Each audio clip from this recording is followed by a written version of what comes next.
Bonjour tout le monde et bienvenue dans cette nouvelle vidéo. On va parler de la market cap qui est un indicateur à la fois ultra inutile et à la fois aussi super utile.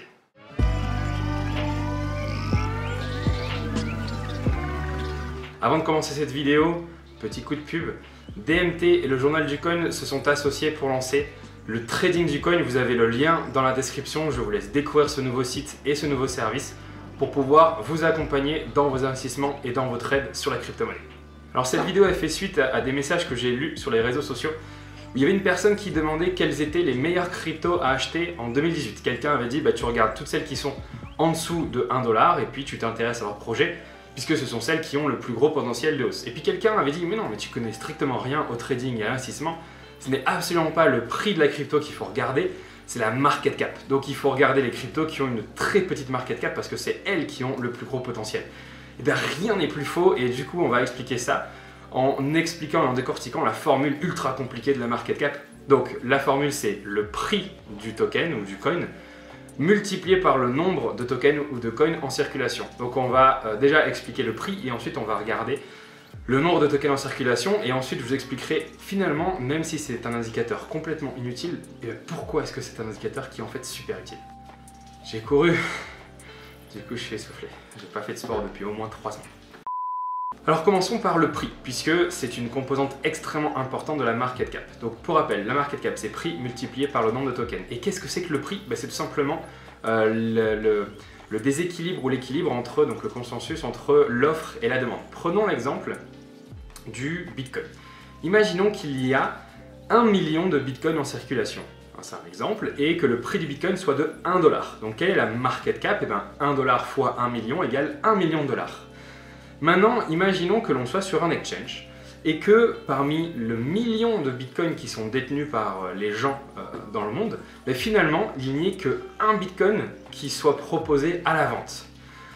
Parce que, je vous ai dit que j'ai couru, parce que finalement tout le monde préfère garder ses bitcoins. Tout le monde est en stratégie hold. Mais il y a juste un mec qui veut vendre son bitcoin. Et tant mieux parce qu'il y a un acheteur justement. Donc on a bien une offre et une demande. À quelqu'un qui veut acheter et quelqu'un qui veut vendre. Sauf qu'ils doivent se mettre d'accord sur le prix et il y a un petit désaccord. Le prix actuel du Bitcoin est à 1$ et donc celui qui veut acheter le Bitcoin, lui, il veut l'acheter à 1$. Mais comme le vendeur, c'est le seul vendeur, il a un peu le monopole, c'est lui un peu qui décide du prix. Il fait écoute, il y a une demande et je suis la seule offre. Donc je fixe le prix que je veux. Moi, je veux le vendre à 3$. Ils négocient, ils discutent et puis finalement, ils s'entendent sur un prix de 2$. Donc le détenteur du Bitcoin donne le Bitcoin à l'acheteur et l'acheteur donne les 2$. Donc il y a eu 2$ qui ont transité. Le prix du Bitcoin du coup monte de 100%, il passe de 1 à 2$. Et quelle est du coup la market cap maintenant? La market cap est de 2 millions de dollars. C'est-à-dire qu'il y a eu 1 million de dollars de market cap créé pour une seule transaction de 2$, d'un montant de 2$. Donc c'est pour ça que la market cap n'est pas un indicateur qui est important dans la mesure où finalement tout dépend du prix. Et le prix peut fluctuer énormément en fonction de l'offre et de la demande. Non pas en fonction de la market cap, parce qu'il y avait une market cap de 1 million de dollars. Et on a vu qu'une petite transaction de 2$ a fait bouger cette market cap de 1 million.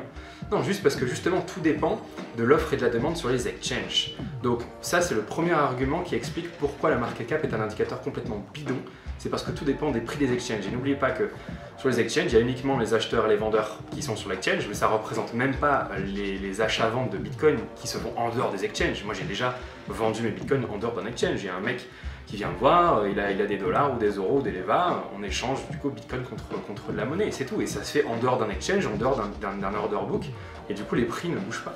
Donc les prix du Bitcoin sur les exchanges ne dépendent que de la liquidité et donc des carnets d'ordre de ces exchanges-là. Donc ça c'est le premier argument qui explique déjà que cet indicateur est complètement faux et bidonné, il ne représente strictement rien. C'est-à-dire qu'aujourd'hui on a 600 milliards ou je sais plus combien, 500 milliards, ça change tout le temps de market cap. Quand on passe de 600 milliards à 500 milliards, ça ne veut pas dire que 100 milliards de dollars ont été complètement effacés ou disparus. Non, ça veut dire que tout simplement, quand on multiplie le prix par le nombre de Bitcoin, de crypto, il y a 100 milliards de moins dans le produit mathématique de cette opération. Pour reprendre l'exemple de notre million de Bitcoin, imaginons tout d'un coup qu'il y a un crash et qu'il y ait des mecs qui veulent vendre ces cryptos mais que personne ne veut acheter parce que justement il y a un crash et qu'on trouve un seul acheteur pour un seul Bitcoin à 50 centimes, finalement il y aura eu une vente de Bitcoin Donc un bitcoin vaudra 50 centimes, donc il y a un mec qui vend son bitcoin, il y en a un qui donne 50 centimes, donc il y aura eu uniquement 50 centimes d'échangés. Par contre, la market cap, elle aura été divisée par 4. On serait passé de 2 à 0,5. Et du coup, aujourd'hui, on aurait une market cap de 500 000. Et on pourrait chiffrer dans les journaux, waouh, 1,5 million de dollars complètement effacés, détruits lors du crash du Bitcoin. Alors qu'en fait, non, il y a juste une petite transaction. Il y a un mec qui a perdu 1,5 $ par exemple sur sa vente de Bitcoin. Donc voilà pourquoi c'est un indicateur qui ne signifie rien.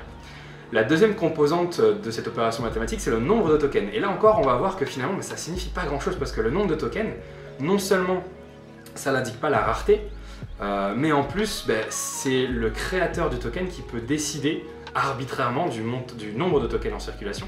Mais aussi, c'est comment on appelle ça, l'équipe qui crée, qui dans son smart contract, si c'est par exemple basé sur les RC2 tokens, pardon, peut spécifier que des tokens seront créés via le minage ou autre. Donc finalement, c'est une donnée qui n'est pas très fiable. Alors, on dit souvent qu'il n'y a que 21 millions de bitcoins, enfin maximum il y aura 21 millions de bitcoins créés, donc du coup il y a ce phénomène de rareté. Faux, parce qu'en fait il y a 21 millions de bitcoins, oui, mais il y a 8 décimales derrière le bitcoin. Donc en fait on peut fractionner un bitcoin en, je sais pas, un 10 millionième je crois, ou un 100 millionième.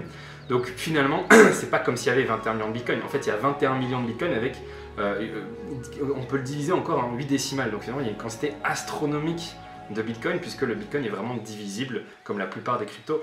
Je crois, si je dis pas de bêtises, qu'on peut diviser jusqu'à 18 décimales derrière la virgule. Donc il n'y a aucun souci, le phénomène de rareté est dans la tête des gens. Mais ça, on va y revenir justement après. Ensuite, imaginons que demain, je décide de créer le DMT Coin et que je crée 1000 milliards de DMT Coin. Et je décide de lister mon DMT Coin sur un exchange où il y a très peu de volume.